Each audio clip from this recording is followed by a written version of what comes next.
Hello বন্ধুরা, আশা করি আপনারা সবাই ভালো আছেন, সুস্থ আছেন। তো আজকে আপনাদের জন্য আবার একটি আকর্ষণীয় ভিডিও নিয়ে উপস্থিত হলাম।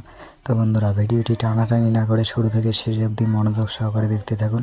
আর আমার চ্যানেলে যদি কেউ নতুন থাকেন, চ্যানেলটিকে সাবস্ক্রাইব করে পাশে থাকা বেল আইকনটি অল করে দেবেন, যাতে এরকম নতুন নতুন ভিডিও পেতে আপনাদের সুবিধা হয়। তো বন্ধুরা, ক্ষমতা এই ভিডিওটির পার্ট 1 আগামীকালই আপলোড করা হয়ে গেছে। যারা যারা এখনও পর্যন্ত দেখেননি তারা অবশ্যই পল্লীগ্রাম টিভি ইউটিউব চ্যানেলে গিয়ে দেখে আসবেন। যারা দেখেছেন তারা নিশ্চয়ই জানতে চেয়েছেন যে পার্ট 2টি কবে আপলোড হবে, বা পার্ট 2 আসবে না, বা পার্ট 2তে কী কী ঘটতে চলেছে, তা সব কিছুই জানিয়ে দেওয়া হবে আজকের এই ভিডিওর মাধ্যমে। তো আপনারা শেষে দেখেছেন যে এই ভিডিওটির আগুনকে গুলি করে মারার চেষ্টা করা হয়, ওইখানেই সম্পূর্ণ শেষ করে দেওয়া হয়েছে। এর পরবর্তীতে পার্ট 2তে কী কী ঘটতে চলেছে, পার্ট 2 আপলোড করা হবে, কিন্তু পার্ট 2তে কী কী ঘটতে চলেছে তাই জানতে চান তো ওইখান থেকেই শুরু হবে। এর পরবর্তীতে আগুনকে গুলি করেছে, তারপর ওকে নিয়ে হাসপাতালে যাওয়া হবে, তারপর কী কী ঘটবে আপনারা নিশ্চয়ই দেখতে পারবেন।